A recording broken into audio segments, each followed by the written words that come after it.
everyone!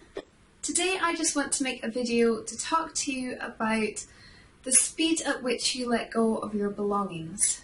So obviously there are a couple of factors which are involved in how quickly you let go of things as you are downsizing. The first factor is the reason that you're choosing to let go of some of your belongings. If you are moving house, for example, then you'll have a set deadline that you want to downsize by, and that might mean that you're getting rid of things a wee bit quicker than you would otherwise. The other factor is how much stuff you have to start with.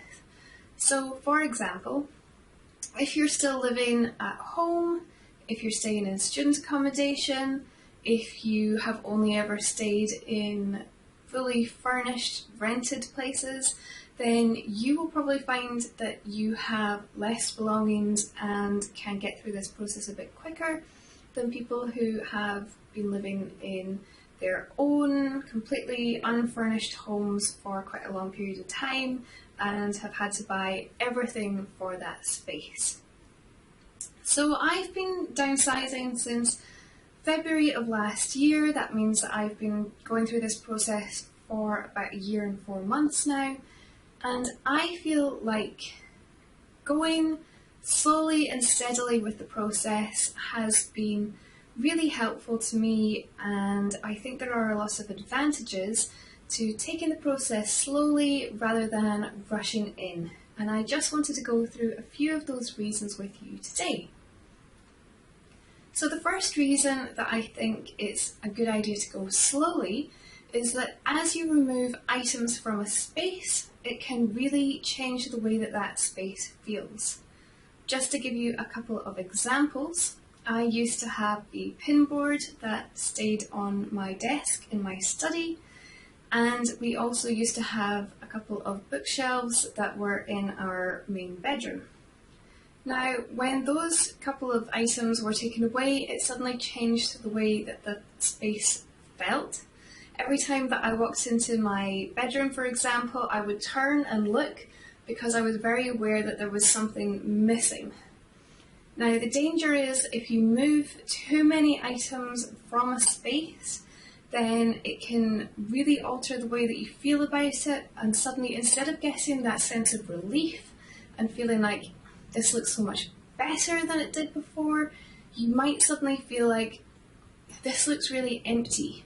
And now I feel like I need to buy something so that I can put it in that space and make it feel a bit nicer, a bit more homely, a bit more cozy again. So if you downsize a bit too fast, then you might feel like you start buying things just to fill the space back up again, which kind of defeats the purpose that you were aiming for in the first place. If you take the process a bit more slowly, then it will give your mind a bit more time to adjust to the new space, and then you can constantly reevaluate, is there something else that I can remove? And then over time you'll probably find that there is some more stuff that you can take away, and then over time you will just adjust to that new space more and more and more until you're at the point that you really want to reach.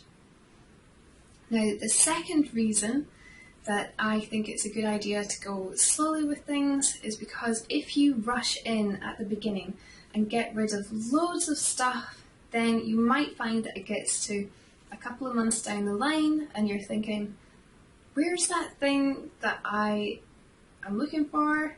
And you find actually you let it go. And then you're stuck in a situation where you need something specific, but you got rid of it, and now you need to go out and you need to purchase it again.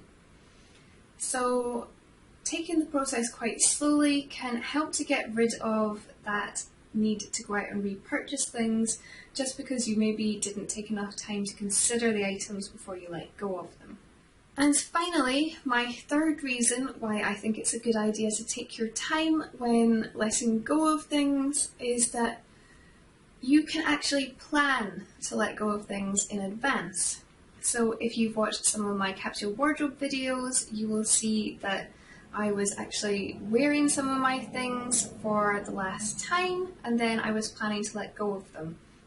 One of the things that I did was that I would keep a running list of things that I thought that I wanted to let go of, and then I could look through my wardrobe, see what I had left, see if there were any gaps that I was going to create, and then plan to fill those gaps so that I wasn't going to be left in a situation where I think, well, actually, now I don't have any skirts, or I don't have any trousers, or I don't have a coat that has a hood, or something like that. So you can make sure that you're not going to leave yourself in a situation where you don't have an appropriate item just because you've let go of a lot of things.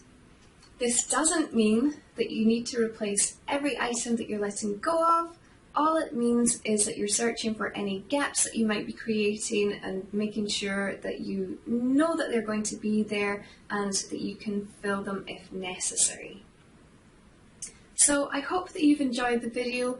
Please let me know what your opinion is on this. Do you think it's a good idea to take your time and do this kind of slowly and gradually as you're letting go of things? Or do you prefer the method of just throwing yourself in there and getting rid of things as fast as possible? Please give me a like if you've enjoyed the video, subscribe to see more, and I will see you next time.